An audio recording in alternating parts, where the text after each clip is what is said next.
Sometimes, in spite of our best efforts, we find ourselves heading somewhere we never intended, doing things we never intended, and thinking and feeling things we didn't expect.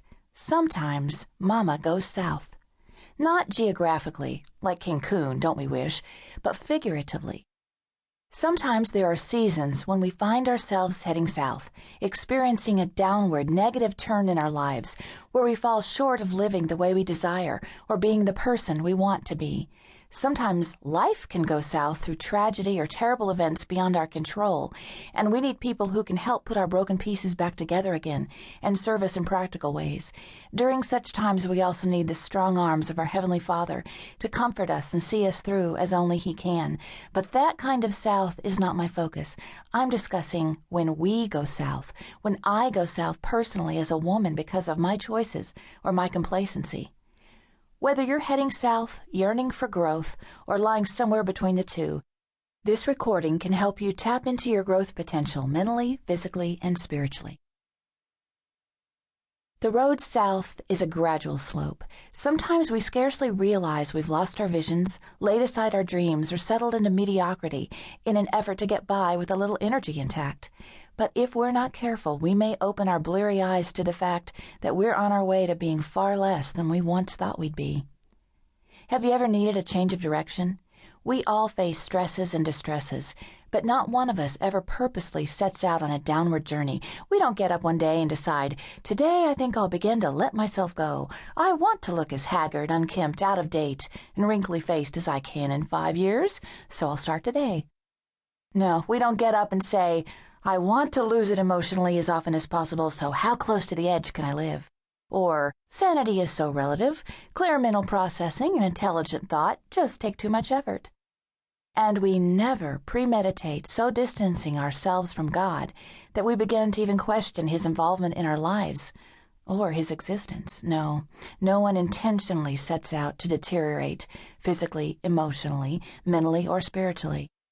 So how does it happen? How do we begin heading south? Often with a gradual descent along one of the many routes that deteriorate body, soul, or spirit. Negative habits, poor attitudes, insane schedules, a continually fruitless spiritual life, lack of tranquility, or sin. We go south through the things we choose to hate about ourselves, our body, our accomplishments or lack thereof, and our present circumstances, or even our lot in life in general. We go south through negative things we choose to do and positive things we choose to ignore. Some roads head south because of our lack of knowledge or awareness in a matter.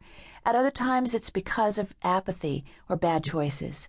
We have plenty of maps with lots of beautiful routes for life's journey. We just decide it's too difficult to navigate. We lay the map down and opt for an easier route, the path of least resistance. At other times, our trip south is just a side trip, a momentary detour because of unavoidable situations, circumstances out of our control, spiritual attack, or temporary roadblocks we encounter on this life journey. Some roads south are extremely dangerous. They can lead to a nervous breakdown, non-functioning depression, crime and prison, suicidal thoughts, physical or mental illness, even abuse.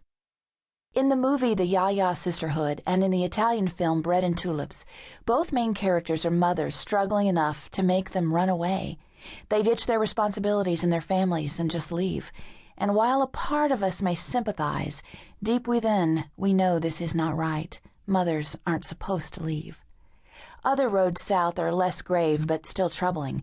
We find ourselves 40 and unfit, wearing far more mileage on our faces than we ever pictured when we were 18, spiritually anemic, culturally dead, creatively stifled, bone-weary, and painfully undernourished in our souls. These are some possible disappointing destinations when Mama heads south. I know, because I've been there. It was a time in my life that was as palatable as bran cereal without milk, possible to get through but tough to swallow. I'd felt myself slipping, struggling, groping to cope for a long time. I had 3 major life projects happening at once. We were building a house and doing much of the work ourselves. I had writing deadlines, and I was attempting to classically educate my 4 children at home. Any one of those jobs combined with running a household and being a mom is pretty much full-time. On top of that, the 6 of us were living in 1,097 square feet with 1 dog and 2 evil cats who took to using the carpet for a litter box. And to top it all